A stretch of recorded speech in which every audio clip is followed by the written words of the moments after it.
em direito imobiliário, mas eu quero lembrar a todos que nós temos a pós, acho que é a única pós-graduação no Brasil de uso capião, uma pós bem interessante, focada nas mais de 36 espécies de uso capião, tem muito assunto para falar de uso capião.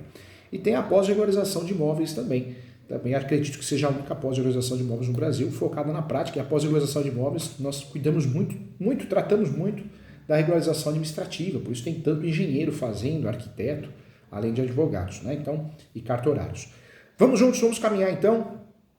Eu quero falar com você aqui sobre o peticionamento real da ação de uso capião. O que é importante a gente saber? Nós precisamos entender que em relação ao uso capião, nós temos 3 procedimentos: o procedimento judicial, o extrajudicial e o procedimento administrativo, que equipara-se a REURB. Judicial, uma ação judicial. Extrajudicial, nós estamos falando do cartório, escritura pública. E o administrativo, nós estamos falando sim do uso capião feito diretamente na prefeitura, REURB.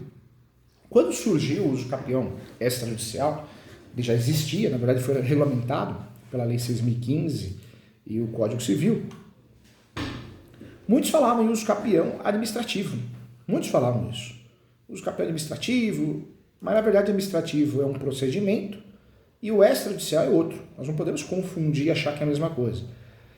Quando eu falo de uso capião também, é importante lembrar que a cada 100 casos de uso capião, casos que nós vamos usufruir do uso capião para regularizar um imóvel, eu diria que 98 são judiciais, né, gente?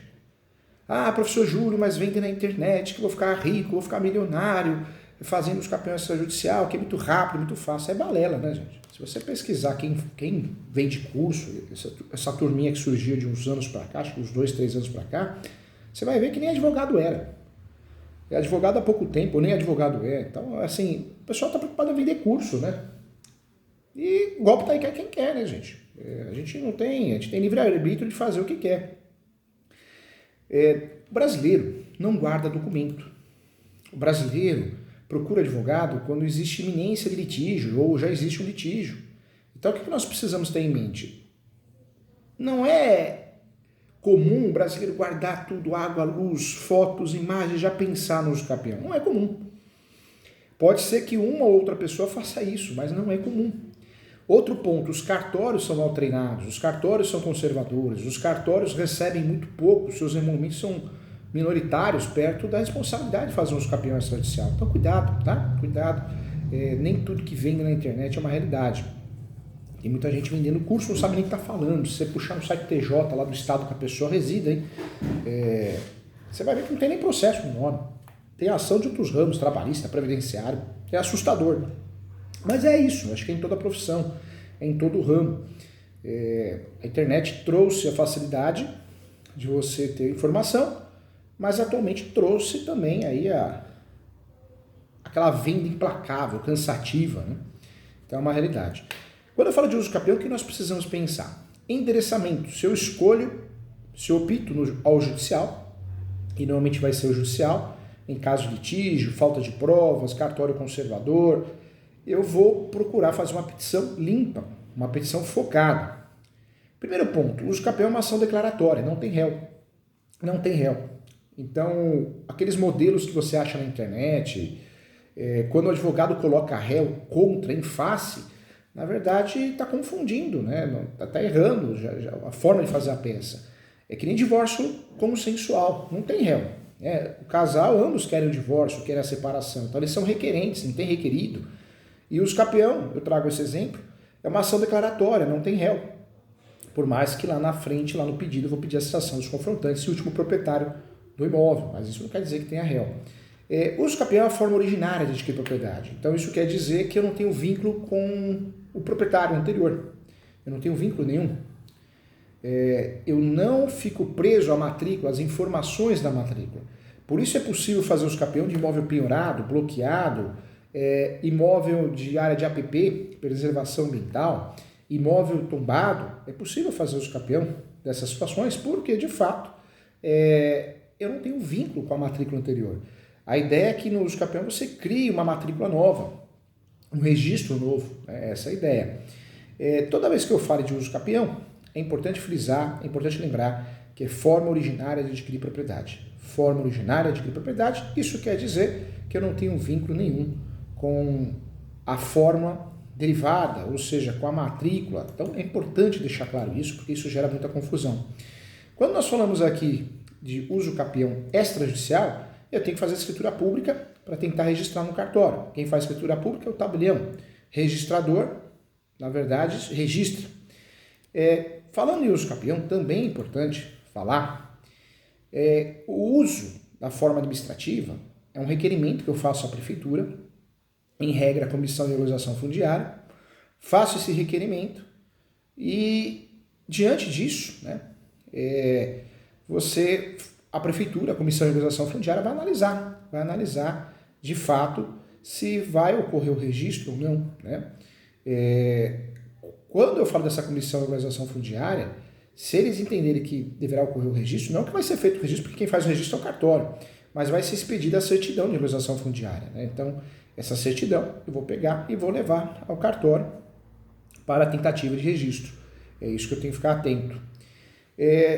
Outro ponto importante também, quando eu opto, de fato, pelo uso capião administrativo, eu estou utilizando a REURB, regularização fundiária. Então, fique atento em relação a isso, tá? De fato, uso capião, temos que pensar sempre que é a forma originária de adquirir propriedade. No contexto fático, uso capião judicial, eu tenho endereçamento, vara cível. Se eu tenho vara especializada, é para lá que vai a ação. Quando eu falo de vara especializada, é a vara em riscos públicos, ok? Então, ponto importante também. Vamos lá. Alguns pontos que eu queria tratar com você, alguns pontos essenciais, alguns pontos determinantes também. Quando nós falamos de uso capião, precisamos levar em consideração que eu preciso instruir bem o processo. Para ganhar uma ação de uso capião, seja judicial, administrativa, eu preciso, de fato, provar 3 requisitos. Posse, lance pacífico e animus domini. Preciso, de fato, provar 3 requisitos. Falando nisso, esses 3 requisitos são situações fáticas. Eu preciso provar para ganhar ação, para ganhar um requerimento, para conseguir o registro. Então, posse. Vamos falar sobre posse. A posse pode ser direta. O meu cliente ele mora, reside no imóvel. Ele, de fato, tem comércio no imóvel. Pode ser indireta, então ele aluga, ele empresta, e mesmo assim pode ser feito uso capião. E ela pode ser também alternada. A posse alternada é aquela posse do Superior Tribunal de Justiça e do Supremo também. É aquela posse nova. É uma posse que eu tenho a chave no meu bolso, a chave do cadeado. Porém, eu posso fazer uso capião. Quando eu falo de uso capião, com a posse alternada, o típico caso desse uso capião é o uso capião, sim, chamado uso capião de chácara, casa de praia, ou seja, você não mora no imóvel, mas você consegue fazer uso capião porque você tem a posse por tomar conta, por ser responsável do imóvel. Outro requisito importante, necessário, obrigatório, é o requisito do animus domini, né? Eu preciso, para fazer uso capião, ter o requisito animus domini. O que significa animus domini? É a alma de dono. E o requisito, também, terceiro, é a posse mansa pacífica. Também quero falar sobre isso. Muitos falam, professor Júlio, a posse mansa pacífica não pode ter processo, não pode ter ação de divórcio, não pode ter ação de obrigação de fazer, não pode ter boletim de ocorrência, notificação. Não é verdade. A posse sempre será mansa pacífica. A exceção de uma situação que a posse não é mansa pacífica é a situação onde, de fato, eu fui processado por ação processória, seja uma reintegração de posse, uma manutenção, um interdito proibitório. E, diante disso, diante dessa situação, com um trânsito julgado, ou seja, a ação não pode estar em andamento, eu, de fato, perdi a posse mansa pacífica. Agora, o fator das ações estarem em andamento, isso não tira a posse mansa pacífica, tá? As ações estarem em andamento, ou ainda o fator de eu ter uma ação possessória a qual eu ganhei, né? Ou seja, eu como posseiro, quem ingressou contra mim perdeu. Ações conexas, obrigação de fazer, qualquer outro tipo de ação, notificação, boletim de ocorrência, não tira a posse mansa pacífica. Então, fica atento em relação a isso, isso é muito importante.